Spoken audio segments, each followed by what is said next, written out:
Kleine Übungen, die den Überalltag etwas abwechslungsreicher gestalten, darum geht es heute. Ich nehme immer gerne Tonleiterübungen. Es gibt natürlich die Möglichkeit Tonleiter hoch, Tonleiter runter, beziehungsweise die Klagübungen, die man ja oft hat.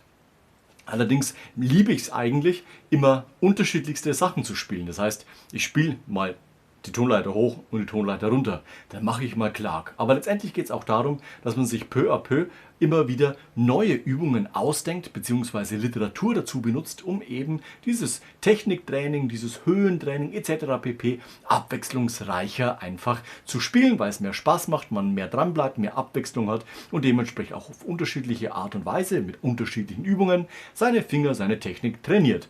Die einfachste Übung ist zum Beispiel bei Tonleitern, wenn man in die Variation reingeht, dass man immer diesen Ausweichton nach unten hat. Da, da, da, da, da, da, da, da, da, da, da, da, da. Hier sind die Noten. Schnapp dir deine Trompete und los geht's.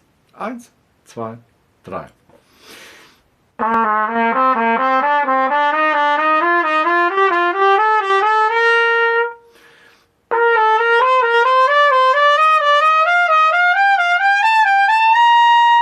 Jawohl.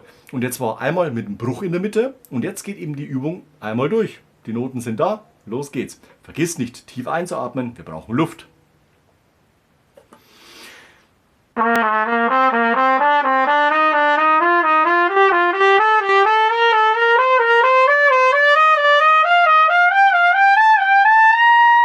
Jawohl, dann wird es am oben natürlich schon etwas knapp, aber letztendlich geht es am nächsten Schritt ins Tempo, also schneller das Ganze. Los geht's.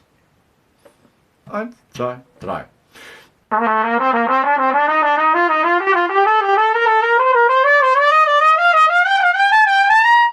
Und solche Übungen kannst du auf jede Tonleiter übertragen. Beim nächsten Mal zum Beispiel Ganzton tiefer, B-Dur, A-Dur, Ganzton nach oben, D-Dur und so weiter und so fort. Und du hast schon wieder eine Übung mehr in deinem Repertoire, um deine Technik, Ausdauer, Klang, Höhe etc. zu trainieren. Mach's anfänglich in Zeitlupe, danach wird das Tempo etwas schneller. So wie wir es geübt haben, kannst du es auf alle anderen Tonarten jederzeit übertragen. Ich wünsche dir viel Erfolg dabei. Bis nächste Woche zu einem neuen Video rund ums Trompetespielen. Bis dahin, ciao, euer Nico.